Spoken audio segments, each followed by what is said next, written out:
കഴിഞ്ഞ ദിവസത്തെ ഒരു വാർത്തയാണ് ഈ വീഡിയോ ചെയ്യാൻ എന്നെ പ്രേരിപ്പിക്കുന്നത്. നമ്മുടെ പ്രധാന വാർത്താ മാധ്യമങ്ങളിലൊന്നും ഈ വാർത്ത വലിയ ഗൗരവമായിട്ട് കണ്ടില്ല. മറ്റൊന്നുമല്ല, കുട്ടനാടൻ കർഷകരുടെ നെല്ല് വിലയ്ക്ക് വാങ്ങുന്നതിനെ സംബന്ധിച്ചുള്ളൊരു വാർത്തയായിരുന്നു. നമുക്കറിയാം, കേരളത്തിലുടനീളം നെൽകൃഷി നിന്നുകൊണ്ടിരിക്കുകയാണ്. നമുക്ക് അരി വരുന്നത് മറ്റ് സംസ്ഥാനങ്ങളിൽ നിന്ന് വേണം.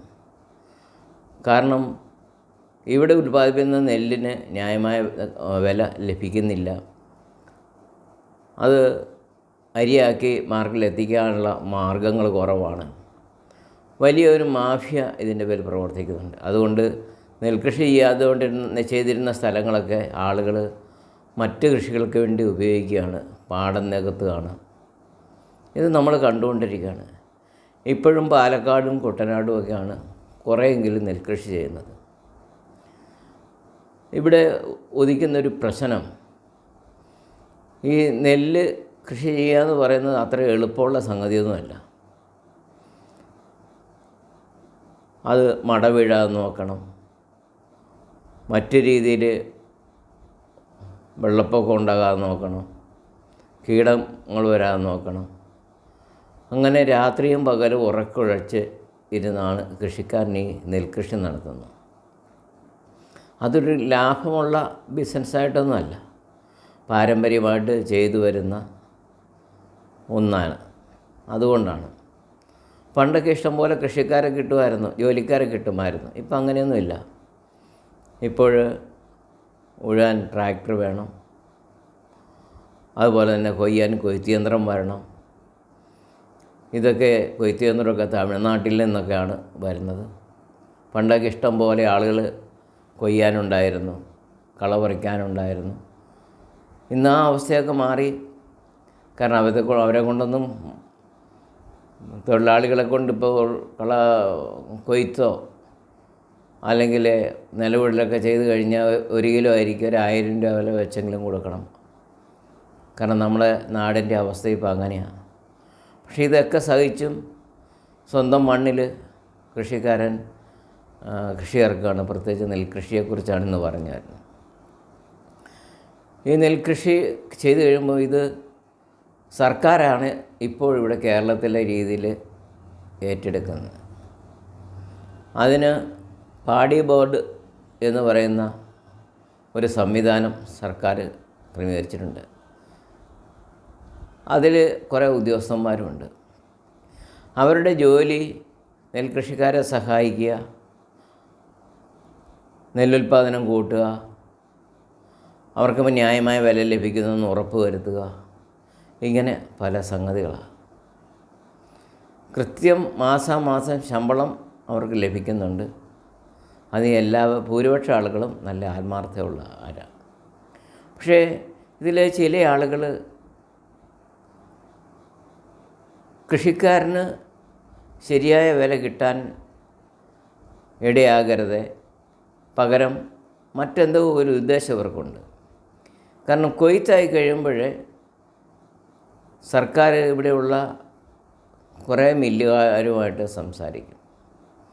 ഈ നെല്ലെടുത്ത് ഇവർ കുത്തി അരിയാക്കി സർക്കാരിന് തിരിച്ചേൽപ്പിക്കണം. ഇതാണ്. അതിന് 1 ക്വിൻ്റലിന് ഇത്ര രൂപ എന്ന് വെച്ച് കൊട്ടേഷൻ കൊടുത്ത പോലെ അവരെടുക്കുകയാണ് ചെയ്യുന്നത്. പക്ഷേ ഭൂരിപക്ഷം റേഷൻ കടകളിലും ഈ കുട്ടനാടൻ കുത്തരി വന്ന് ഞാൻ കണ്ടിട്ടില്ല. വരുന്നുണ്ടാവും. ഞാനൊരു ഗോഡൗണിലെ എന്ന് വെച്ച് കഴിഞ്ഞാൽ സിവിൽ സപ്ലൈസിൻ്റെ അരി റേഷൻ കടകളിലേക്ക് സപ്ലൈ ചെയ്യുന്ന ഗോഡൗണിലെ ഒരാളുമായിട്ട് യാദൃശ്യമായിട്ട് ഇങ്ങനെ സംസാരിച്ച് വന്നപ്പോൾ അദ്ദേഹം പറഞ്ഞത്, ആ ഗോഡൗണിൽ ഒരു കുറച്ചരി വരും, ഏതാനും ചാക്കരി നല്ല കുത്തരി വരും. അത് അവിടുത്തെ ലോഡിങ്ങുകാരും അവിടുത്തെ ഉദ്യോഗസ്ഥന്മാരുമൊക്കെ അത്യാവശ്യം എടുക്കും. ബാക്കി വരുന്ന അരി ശരിക്കും കുട്ടനാടൻ അരി അല്ലെന്നാണ് പറയുന്നത്. നേരാണോ നുണയാണോ എന്ന് എനിക്ക് ഉറപ്പില്ല. പക്ഷേ ഇങ്ങനെ പറഞ്ഞത് എന്നോട്. ഏതായാലും ഒരു സംഗതി ശരിയാണ്, സർക്കാരൊക്കെ ഈ മില്ലുടമകളുമായിട്ട് ഒരു എഗ്രിമെൻറ്റ് വെക്കുന്നുണ്ട്. പാടി ബോർഡ് മുഖേന ഒരു എഗ്രിമെൻറ്റ് വെക്കുന്നുണ്ട്. 1 കിൻഡൽ നെല്ലിന് ഇത്ര രൂപ വില, കൊയ്ത്ത് കഴിഞ്ഞാൽ ഉടൻ അതെടുക്കണം. ഇത് എഗ്രിമെൻറ്റ് വെച്ചിരിക്കുകയാണ്. പക്ഷേ പ്രശ്നം ഇതല്ല.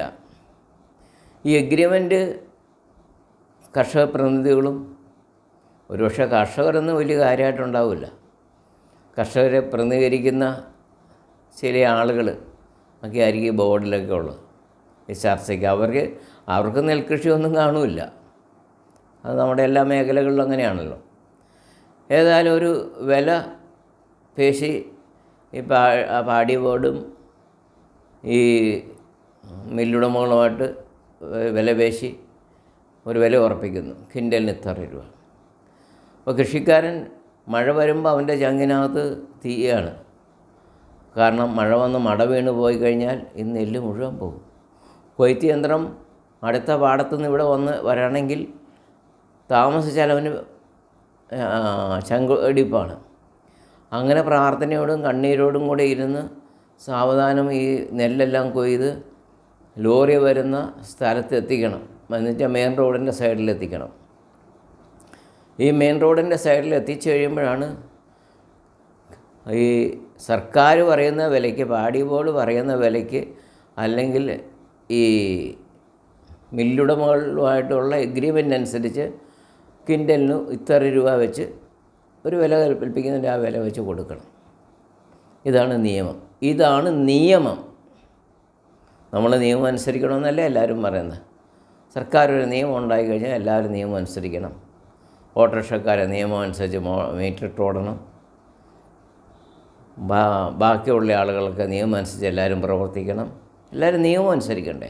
അങ്ങനെയാണെങ്കിൽ ഈ മില്ലുടമകളും ഈ നിയമം അനുസരിക്കാൻ ബാധ്യസ്ഥരില്ല. സർക്കാരുമായിട്ട് എഗ്രിമെൻ്റ് വെച്ചിരിക്കുന്ന ഈ നെല്ല് ആ വിലയ്ക്ക് എടുക്കാൻ ഒരു ബാധ്യസ്ഥരല്ലേ.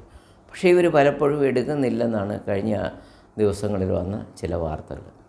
അവർ പറയുന്നത് ഈ അരി ആയിട്ട് കൊടുക്കുമ്പോൾ അവർക്ക് അളവിൽ വ്യത്യാസം വരുന്നു. അതുകൊണ്ട് 1 കിൻഡൽ നെല്ലെടുക്കുമ്പോൾ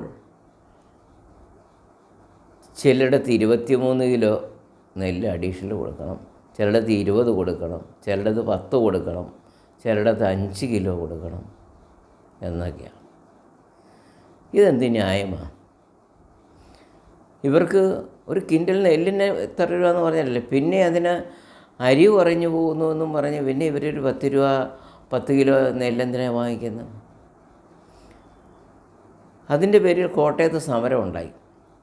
കർഷകർ സമരം ഉണ്ടായി. പാടി ബോർഡിൽ അവർ ചെന്നു. അപ്പോൾ ശനിയാഴ്ച എല്ലാവരും കൂടെ പറഞ്ഞു ഞായറാഴ്ച ഞങ്ങൾക്ക് തീരുമാനം ഉണ്ടാക്കാമെന്ന് പറഞ്ഞു. ഞായറാഴ്ചയും തീരുമാനം ഉണ്ടായില്ല. തിങ്കളാഴ്ച തീരുമാനത്തിന് വീണ്ടും അവർ ചെന്നു, സമരം ചെയ്തു. അപ്പോൾ ഉദ്യോഗസ്ഥർ പോലീസൊക്കെ ഇടപെട്ട് കളക്ടറെ അറിയിക്കാം, അങ്ങനെ അറിയിക്കാം, ഇങ്ങനെ അറിയിക്കാം, എങ്ങനെ ഏതായാലും കളക്ടറൊക്കെ ബന്ധപ്പെട്ട് 1 കിൻഡൽ നെല്ലിന് 5 കിലോ നെല്ല് അഡീഷണലായിട്ട് കൊടുക്കാമെന്ന് വീണ്ടും വെച്ചു. അപ്പം എനിക്ക് മനസ്സിലാകാത്ത കാര്യം ഇതാണ്. 1 കിൻഡൽ നെല്ലിന് ഇത്ര രൂപ എന്ന് പറഞ്ഞ് എഗ്രിമെൻ്റ് ചെയ്തിട്ട് പിന്നെ ഇവർക്ക് 5 കിലോയോ 20 കിലോയോ 10 കിലോ എന്തിനാണ് അഡീഷണലായിട്ട് കൊടുക്കാൻ ഈ ഉദ്യോഗസ്ഥർ ആവശ്യപ്പെടുന്നത്? അപ്പോൾ ഇവർ ശരിക്ക് പാടി ബോർഡ് കർഷകർക്ക് വേണ്ടിയാണോ അതോ ഈ മില്ലുടമകൾക്ക് വേണ്ടിയാണോ പ്രവർത്തിക്കുന്നത്? ഇവർക്ക് ശമ്പളം കൊടുക്കുന്നത് സർക്കാരാണോ അതോ മില്ലുടമകളാണോ? ഇവർക്ക് ആർക്ക് വേണ്ടിയിട്ടാണ് ഈ ബോർഡ് വെച്ചിരിക്കുന്നത്? ആർക്ക് വേണ്ടിയാണ് ഇവർ ജോലി ചെയ്യുന്നത്? എനിക്ക് മനസ്സിലാകുന്നില്ല. അങ്ങനെയാണെങ്കിൽ ഇവർ ഈ ബോർഡിന് ഈ മില്ലുടമകൾക്ക് വേണ്ടി വാദിക്കണമെങ്കിൽ എന്തെങ്കിലും അവർക്കതുകൊണ്ട് പ്രയോജനം ഉണ്ടാവും. എന്താണെന്ന് നമുക്കറിയില്ല. കണ്ണീരോടെ കഷ്ടപ്പെടുന്ന ഈ കർഷകൻ്റെ 1 കിൻഡലിന് 10 കിലോയും 15 കിലോയും നെല്ല് വീതം വീണ്ടും കൊടുത്ത്, കാരണം ഇത് മഴ നനഞ്ഞ് പോയില്ലേ, അവന് യാതൊരു നിവൃത്തിയില്ലല്ലോ. അത് ചെയ്യുന്നത് ബഹുമാനപ്പെട്ട ഗവൺമെൻറ് ഉദ്യോഗസ്ഥന്മാരെ സങ്കടകരമാണ്. നിങ്ങൾക്കും ഇല്ലേ മക്കളും കുഞ്ഞുങ്ങളും കുടുംബമൊക്കെ? നിങ്ങൾ മാസം മാസം ശമ്പളം എണ്ണി വാങ്ങിക്കുന്നതല്ലേ? ആ പാവപ്പെട്ട കർഷകൻ്റെ ഈ നെല്ലിനകത്ത് കൈയിട്ട് വാരേണ്ട വല്ല ആവശ്യമുണ്ടോ? നിങ്ങൾ എഗ്രിമെൻറ്റ് വെച്ചാൽ എഗ്രിമെൻറ്റ് നടപ്പാക്കാൻ നിങ്ങൾ ബാധ്യസ്ഥരാണ്. മില്ലുടമകളോട് 1 കിൻഡൽ നെല്ലിന് ഇത്ര രൂപ പറഞ്ഞാൽ ആ 1 കിൻഡൽ നെല്ലിന് കാശ് മേടിച്ച് കൊടുക്കണം. പിന്നെ അതിനകത്ത് 5 കിലോയും 10 കിലോയും 20 കിലോയും എന്ന് പറയുന്നത് തെറ്റാണ് എന്നാണ്. അതെന്താണ് എന്ന് എനിക്ക് മനസ്സിലാകുന്നില്ല. ഇത് മനസ്സിലാകുന്ന ആരെങ്കിലും ഉണ്ടെങ്കിൽ ഒന്ന് കമൻറ്റ് ചെയ്താൽ നല്ലതായിരിക്കും. ഇതൊന്നും നമ്മുടെ ഇവിടുത്തെ പ്രധാനപ്പെട്ട മാധ്യമങ്ങളിലൊന്നും കണ്ടില്ല. അല്ലാതെ ഒരു വാർത്തയിലാണ് എനിക്കത് കാണാൻ കഴിഞ്ഞത്. അതുകൊണ്ട് ഇതുപോലെ മനുഷ്യൻ സാധാരണ രീതിയിൽ വാർത്താമാധ്യമങ്ങളിൽ വരാത്ത ചില വാർത്തകളാണ് ഞാൻ ഈ വീഡിയോകളിലൂടെയൊക്കെ ഷെയർ ചെയ്യുന്നത്.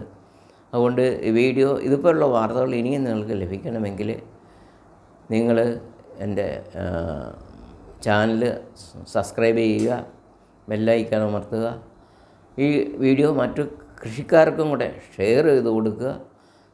നിങ്ങളുടെ എല്ലാം പ്രശ്നങ്ങൾ, നമ്മുടെ എല്ലാം പ്രശ്നങ്ങൾ പ്രധാന മാധ്യമങ്ങൾ തന്നെ അറിയിച്ചില്ലെങ്കിലും നമുക്ക് കഴിയുന്ന പരമാവധി എല്ലാവരിലും എത്തിക്കാൻ ശ്രമിക്കാം.